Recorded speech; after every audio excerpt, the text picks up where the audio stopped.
Join me, won't you, as we take a look at my top 31 favorite horror films, one for each day in October. This is my personal opinion, so it may differ from yours. So sit down, strap yourself in, because tonight we are taking a look at 1968 George A. Romero's zombie classic, Night of the Living Dead. Yes! This is the classic zombie movie that sparked how we see zombies today.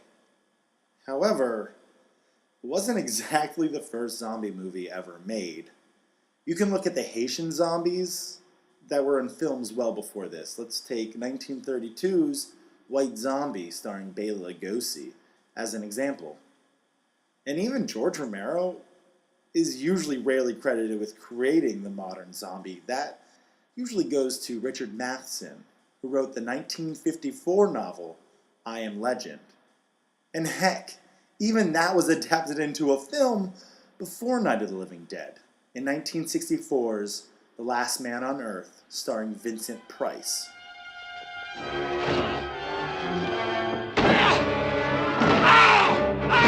Nonetheless, George Romero's Night of the Living Dead had a huge impact on the horror genre. It was cheaply made, but it grew a cult following while being played at all the local drive-ins. It wasn't really until Romero's sequel, Dawn of the Dead, until the zombie genre was fully underway.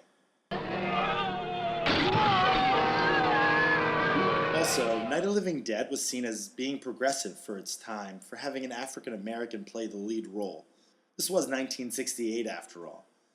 The movie is also credited for a lot of social commentary on society, even if it wasn't necessarily intentional.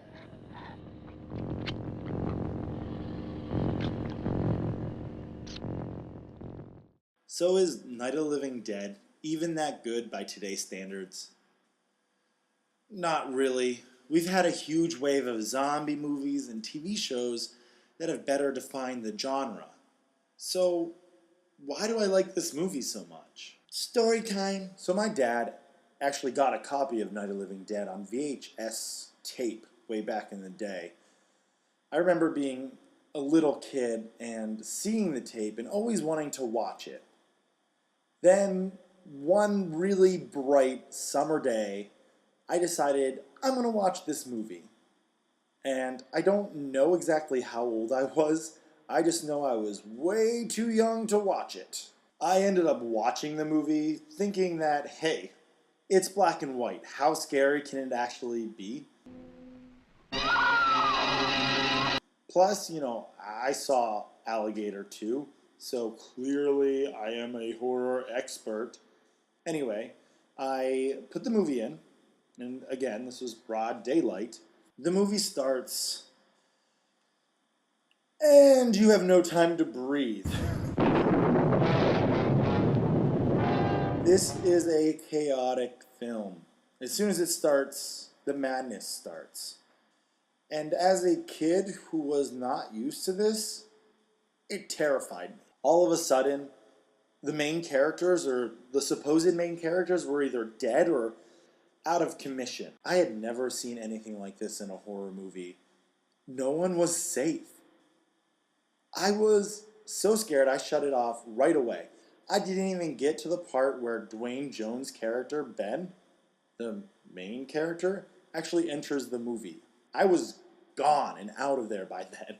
Since that fateful, bright summer day, I was haunted by this film. It took me many years until I finally went back and rewatched it.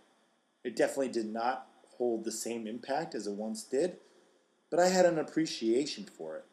In a way, it helped shape my taste and shape who I was. And even though my name isn't Barbara, this movie was foreshadowing the horror bug coming to get me.